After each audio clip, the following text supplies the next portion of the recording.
Hey there, listeners, and welcome to Film Jot Reviews Dora and the Lost City of Gold. Based on the early 2000s American animated television series Dora the Explorer. This movie takes characters and themes from the show and throws them onto the big screen. The movie follows high school teen Dora, who, after living her whole life knowing only the jungle, is sent off by her parents to spend some time in the city with her cousin Diego. However, the cousins and two other classmates are kidnapped by treasure hunters and sent into the jungle, where Dora takes charge in her natural habitat to find her parents and the lost city of gold. Let me start by saying, out of all the kid shows I grew up watching, not once did I ever expect Dora the Explorer to get a live-action adaptation. I'm still having trouble believing this movie is real, and I just watched it. I wasn't sure what to expect because there really isn't much from the show that lends itself for greater adaptation.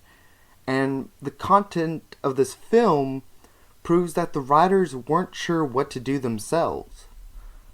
The plot is very straightforward. It's a jungle adventure comedy with scenes that are thrown together to fluff up the movie and try to keep on the laughs per minute.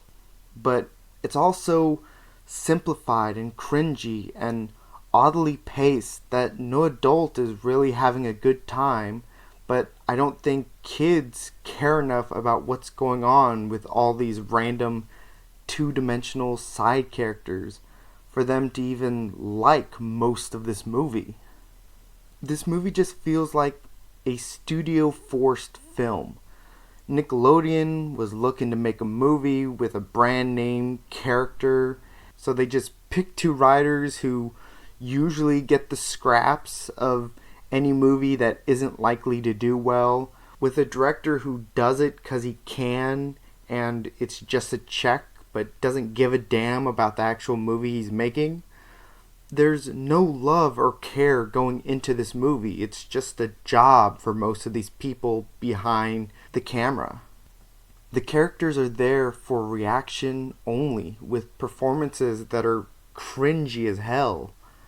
I feel bad for Isabella Moner because she's doing her best with playing an oddball child that is stuck in a teenage body, especially after a great performance in Sicario Day of the Soldado. I truly hope this film doesn't linger and stump her career. We also have Eugenio Derbez, who is a good comedic actor, and I'm glad he's still finding work here in the US, but again, Hollywood doesn't know how to write for him or cast him well. His roles are very hit or miss, and coming off of his last film that he was in, Nutcracker in the Four Realms, which was crap, he's not on solid ground right now. Also, how in God's name did they convince Benicio del Toro to come in and voice Swiper, an oddly CGI fox, and only give him 5 lines in the whole movie? Not only is Swiper the biggest reoccurring villain from the TV show, but Benicio del Toro is an incredible actor, and both of them got the short stick with this movie. Since I brought up CGI foxes, man, the CGI is rough. It's uncomfortable to watch, especially the animals. There's a scene with Boots the monkey and Dora where they just stare at each other for a bit too long, and they didn't even try to make Boots look good. It's okay, but it's all a little haunting. And yeah, it's a relatively low budget, but if you can't do it good when it counts, then I don't know, maybe don't do it at all. While I'm on the topic of Boots the monkey, again, another character from the show that they just botched. Plus, what the heck? Boots in this film is supposed to be a regular, non-talking monkey, but Swiper the fox is on 2 legs with his costume and talking, and everyone is okay with that. Totally normal. But with Boots, oh no, that's crossing the line. There's no consistency in this made-up world that they built themselves. I mean, come on, I honestly just don't know who this movie was made for. They cut down all the main recognizable kid stuff from the show. Plus, with the oddball pacing, I don't think many kids are going to sit through, let alone enjoy this. And it's definitely not amped up or adult enough for any of the parents or original viewers of the show.